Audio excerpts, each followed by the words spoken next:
People say they don't judge. They do. Within 3 seconds of seeing your car, they've already decided who you are, what you're worth, whether you matter. This is what that actually looks like. Level 1, the 2003 Honda Civic. You drive a 2003 Honda Civic, faded silver.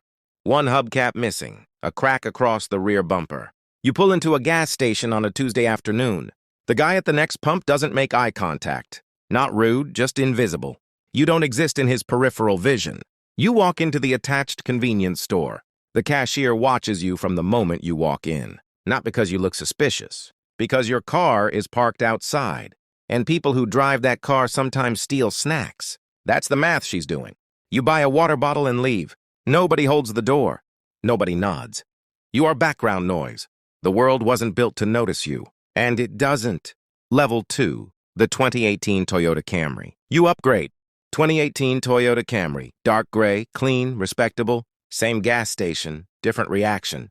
The guy at the next pump glances over. Not a full look, just an acknowledgement. A half nod that says, you exist. You pull into a restaurant parking lot on a Friday night. The valet takes your keys without hesitation. No pause. No subtle look of reluctance. Just keys, ticket, gone. Inside, the hostess smiles without being asked to. You get seated in 4 minutes. The Civic would have waited 12. Nobody treats you like royalty, but nobody treats you like a problem either. You are neutral, acceptable, forgettable in the best possible way. Level 3, the 2022 BMW 3 Series. You pull up in a 2022 BMW 3 Series. Jet black. Factory spec. Nothing flashy. But the badge does the work for you. You walk into a dealership, not a BMW dealership, a regular one, and the salesman who was helping someone else suddenly finds a reason to walk over. He introduces himself, firm handshake, big smile. He doesn't know your name. He knows your car. That's enough. At the restaurant, the hostess seats you near the window, not the back corner. The window.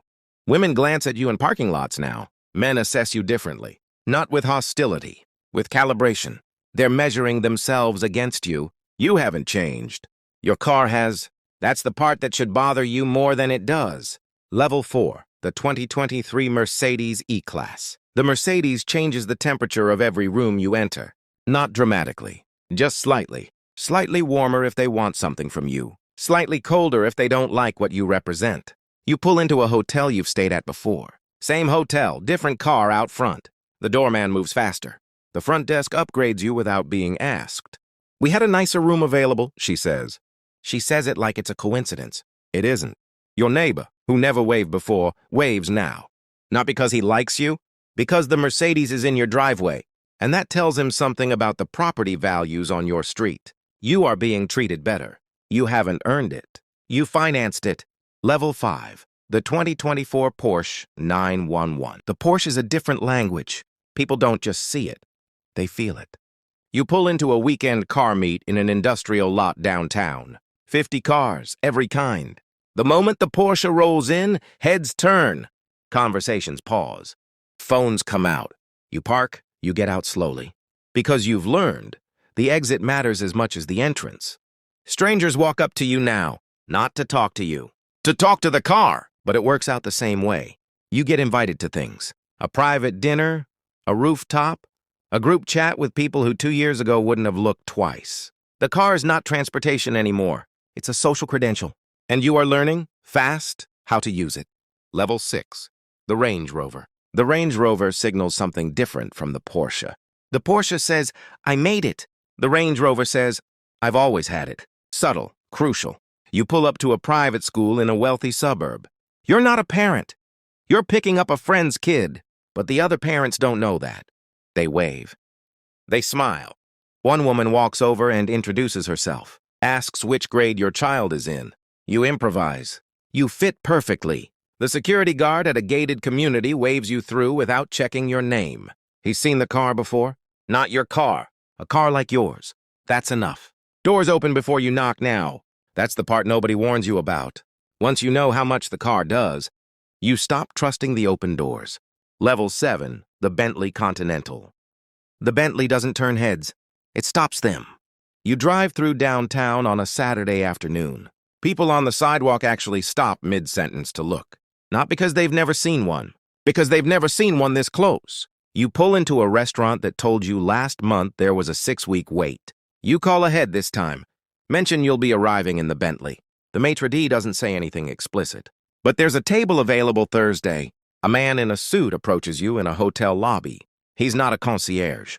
He's a wealth manager. He has a card. He apologizes for interrupting. He doesn't look sorry. You are no longer a person who drives a nice car. You are a person who is assumed to have assets, relationships, access, and people want proximity to all three. Level 8, the Rolls-Royce ghost. The Rolls-Royce doesn't announce itself. It doesn't need to. You pull up outside an office building in Midtown. You don't get out immediately. You wait. Because you have learned, in the Rolls, waiting makes them come to you. And they do. Your driver opens the door.